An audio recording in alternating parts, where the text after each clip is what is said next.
Hello, everyone, and welcome to week 2 of climate change monitoring in Northwest Territories. So this is the second part of this week's content where we'll be going over Q&A sessions with different students, research associates, technicians, people that are doing the work that we're going to be doing when we're going into the field. So here I have Rosy Tutton here with us today. So thank you so much for joining us. Rosy is a cold regions hydrologist, research associate for Wilfrid Laurier University. So Rosy, thank you so much for being here today and answering our questions, and hopefully we'll get a bit of an inside scoop on what to expect when doing field work. So our first question here today, well, maybe first you can start by telling us what your main role is when going into the field. All right, so my role, or the name of my role, is a cold region hydrologist, which is pretty vague, but mostly I support and help research that happens with Laurier. This also includes doing some of my own research, investigating upcoming proposals, but generally the focus is anything that has to do with water. So that could be ground ice, that could be lake hydrology, and also permafrost. I do a lot of work up in the Western Canadian Arctic at Trail Valley Creek, and I typically just help out with what needs to be done, and there may be more work coming up there, but we'll get into that, or we'll see. Yeah, it sounds like you cover a lot of different areas, so I feel like we'll have a lot to learn from you today. It's a pretty general role, so there's a lot to touch on, but some big focuses that we could dive into. Okay, great. Well, I think some of you will probably interact with Rosy if you're coming up to the Inuvik sites that we've mentioned in part 1 of this video. For now, we're going to move on to question 1. So Rosy, when setting up a successful and enjoyable day in the field, is there a concept or practice that is really important to you in order to have a really successful day? I think a big thing with having a successful day in the field is having a general idea of what you're going to do in that day. Mm-hmm.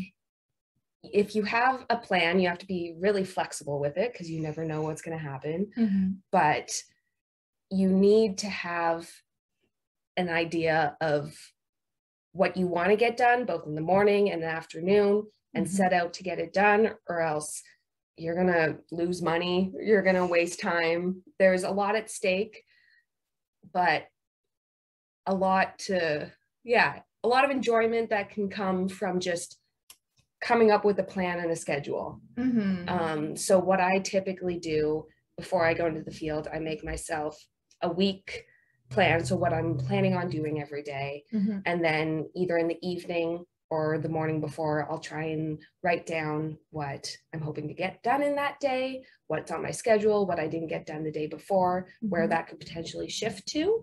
And that is much better at keeping me on track, because there's endless things that you could do in the field. There's mm-hmm. things are always coming out. There's always something, and you have a limited amount of time. So you really need to be diligent with what can I do in a day to keep me going to the next day? Mm-hmm. What can I shift? What can I put off for another time? Mm-hmm. Yeah, it sounds like those realistic expectations of what you can do at different time scales is like critical. Yeah, and being like gentle with yourself and your team mm-hmm. is also important. So having those expectations and recognizing that safety always comes first, mm-hmm. that it's not the end of the world if certain things don't get done, if they're like lower priority. Mm-hmm. We're all just doing our best when we're out there. Yeah, and communicating what our highest priorities are with everyone, because mm-hmm. I could write all these things down in my notebook and the morning of, but then if not everyone's on the same page, yeah, we're all just going to be running around in the tundra like bush chickens, and none of the things that we had came to do will will really happen. Mm-hmm. Yeah, I think that communication piece is really important too. Mm-hmm. I've seen a lot of people do it, but I love the idea of the morning briefings. Mm-hmm. Yeah, like the tailgate meetings, which we'll definitely do. I think it's a good practice. Yeah. I'd like to implement it a bit more. Yeah, I think that would be great. Just laying out those expectations so that it's really clear and that we can get done as most as we can, as much as we can. All right, great. So we'll move on to question 2. So over the course of a typical day working in the field, what is your favorite time of day and related activity and or task, and why? So this question doesn't have to necessarily be work related, but it could be a leisurely activity as well. Mm-hmm. I think we've discussed this before, but I love the mornings, and I love that time of day just to sort my brain out, and kind of jumping back to the last question, getting a better idea of my expectations for the day and what I'm planning on doing. So I like to have about an hour in the morning just to think through things and relax. Like the jumping straight into things, I think can lead to a bit of confusion, uncertainty. And there's also that wonder that comes from working in these really spectacular places that we work. And that's like all day. that's all day, but especially in the morning when you have that bit of time to yourself, when you can just take a moment and breathe it in and be like, yes, there's a reason why I love doing this. It's like the sun could be rising, or the sun could already be up 10 hours ago because it didn't set. But I find, especially in the morning, as people are getting going for the day, you can just take a minute to really appreciate where you are and how special those places are. Yeah, I think it's really important for the wonder aspect, but also for the safety aspect as well. Because if you feel like you're being rushed out the door and you don't have that time to mentally, physically even prepare, then you might not bring the things that you need in order to keep you feeling good in the field. So I think that's a good point, because even having that like moment of calm you might not appreciate, but you're getting an awareness of what's happening in your environment. So you're looking out at the landscape and you might notice clouds, you might notice a potential like you're picking up on things that are like important for your actual day, even though you might not be aware that you're picking up on those things. Yeah, that's a really good point. Great. All right, so we'll move on to question 3. So this one's more of a safety question. So during what circumstances are you the most safety conscious in the field, and what do you do to minimize these risks? I think we always have to be pretty safety conscious in the field. We're in regions that there's not a lot of backup. If something goes wrong, it can go wrong really quickly. And also areas where weather can change drastically, and weather can be a huge threat. That as soon as it starts to rain, we're at risk of hypothermia. Any kind of drop in the temperature, like high temperatures, which also happen in the places that we work. Like we were up at 35, 36 degrees, which might not be hot for everyone, but it's definitely warm for Northwest Territories. So that's, I think safety comes into my brain really, really strongly when those weather threats are there. But there's always the environmental hazards, animals. You almost always need to be just on guard,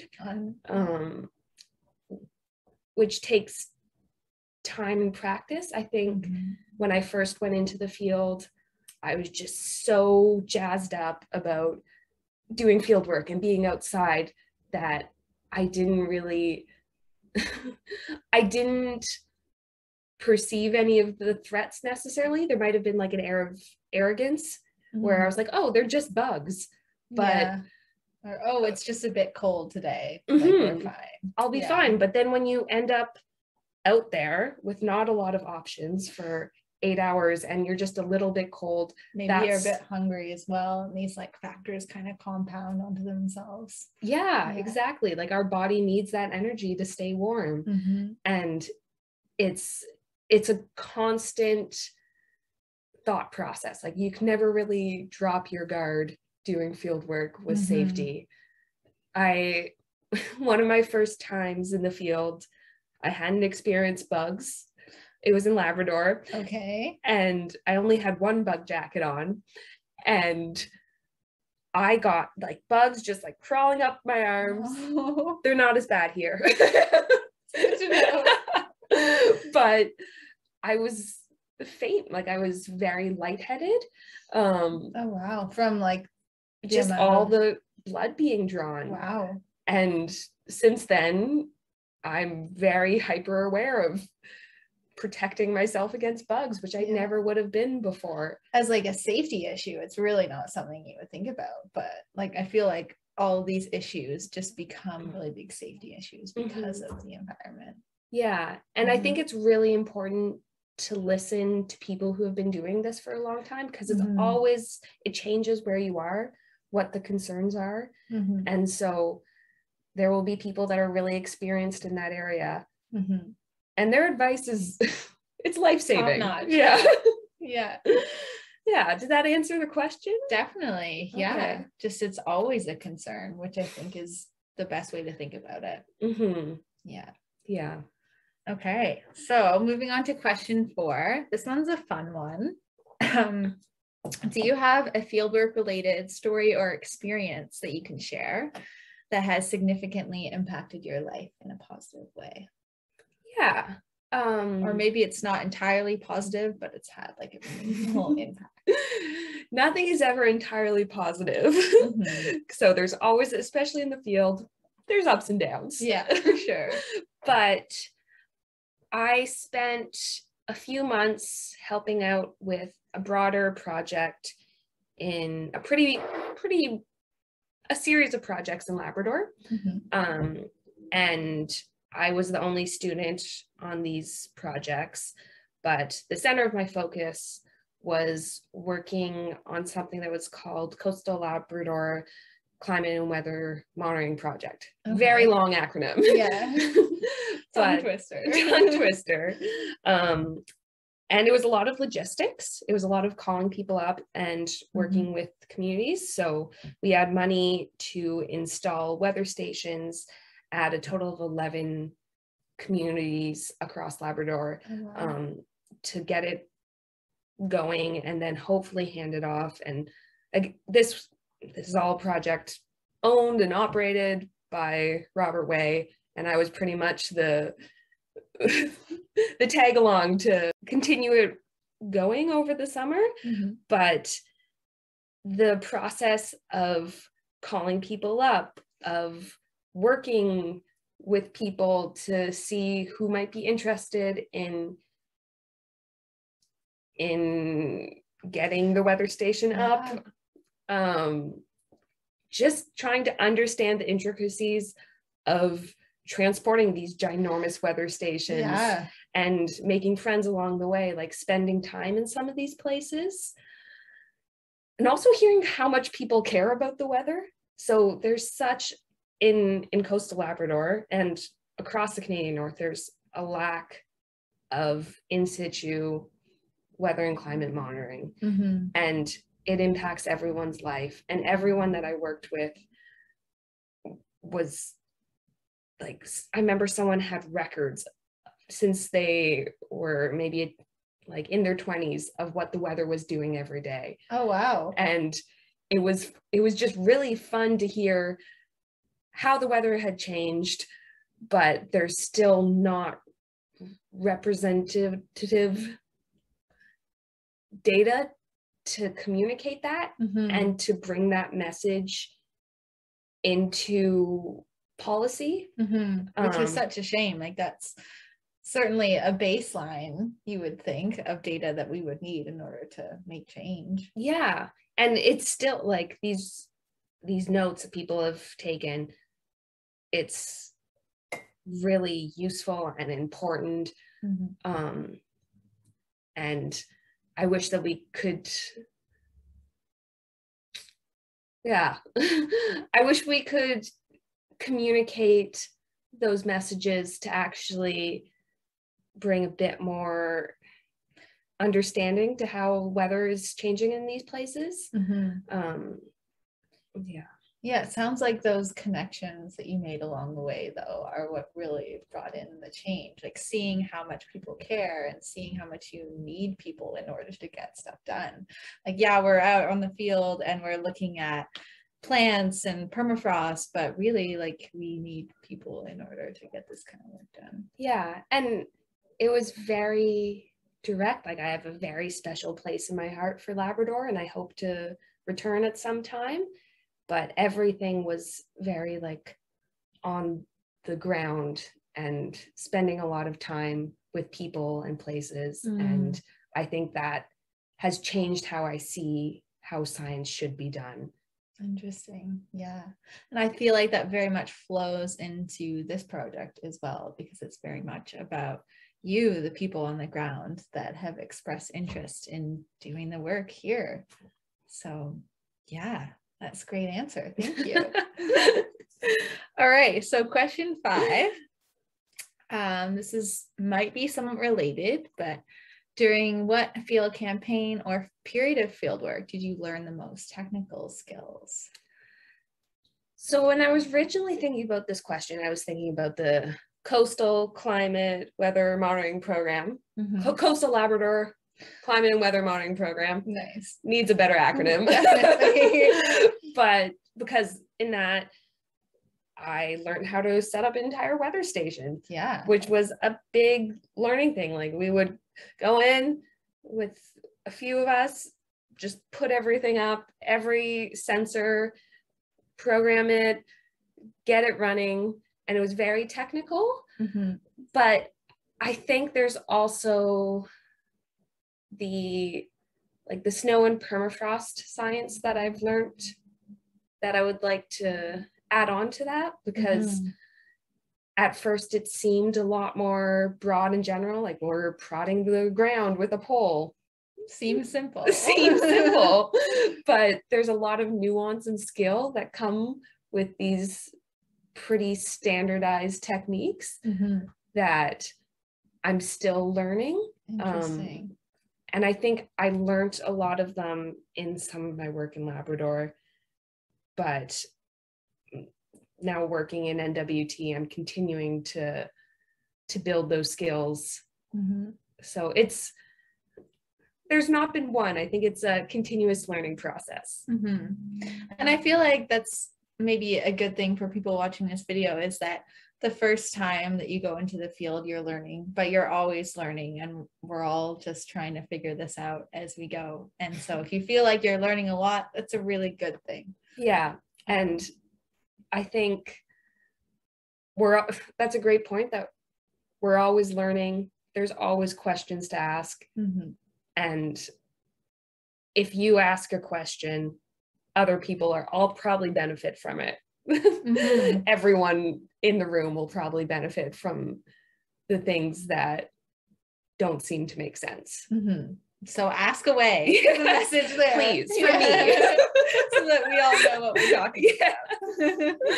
Oh, that's great. Okay, so we'll move on to the second last question for today. So is there one thing you wish people could understand about the research and or work that you do? This kind of relates to what we were talking about before, in that communication of some of these ideas can sometimes be a bit challenging, especially if we're working on things that aren't super tangible. So yeah, is there one thing that you wish that people knew or understood about the work that you did do? I first read this as the work that we do as in field work, and my original response was people's perceptions of field work, and that it can be a bit glamorized Yeah, romanticized is a good word, that it is super fun. I feel very grateful to be able to do it, but it is still, there's a lot that goes into it, a lot of planning, and a lot of things that maybe aren't that fun go into it, that are just necessary in order for it to happen. Exactly. And I wish that I wish I knew what I got myself into the first time I did it. Don't get me wrong, I love it. I think that fitting in all those other things, like taking some time to take care of yourself during field work, keeps it fun, keeps it interesting, keeps that joy of learning alive, and not just trying to keep going regardless, because that won't be fun. Like, it can be fun with all these things that we've kind of discussed, like the safety, the communication, that field work really needs that. It's not always going to be perfect. Yeah, definitely. We don't want anyone to become like burnt out over time. Definitely not. Yeah. But for the research side, I feel like this comes up often. It's a bit of a joke in the permafrost community, but permafrost thaws, it doesn't melt. Okay. So, good for us to know. So just as a heads up, permafrost thaws, because you can think of it as a turkey. If you're defrosting a turkey, it's not gonna become melting. A puddle. No. Yeah. The other side of the research that I think a lot of people aren't really aware of is that the data isn't perfect. It's never going to be perfect. We're always trying to improve it. And we're working with right now the best that we got, but we can always do better. We can always get like better temporal data, so better representation of snow through time. Snow's a big one for me. I can see that. But within our bounds, we work with what we got, and we have to communicate that to the best that we can. But I feel like there's a bit of a misunderstanding of this is entirely representative. You can always like push the envelope and make it better. Don't have to do it the same way that we're doing it for years and years and years. Yeah, like we don't actually know that much about a lot of these things, and in a big scheme, sure, we have a good idea of what permafrost or how snow is changing, but there's a lot of aspects that we don't know. It's really hard to see underneath the ground.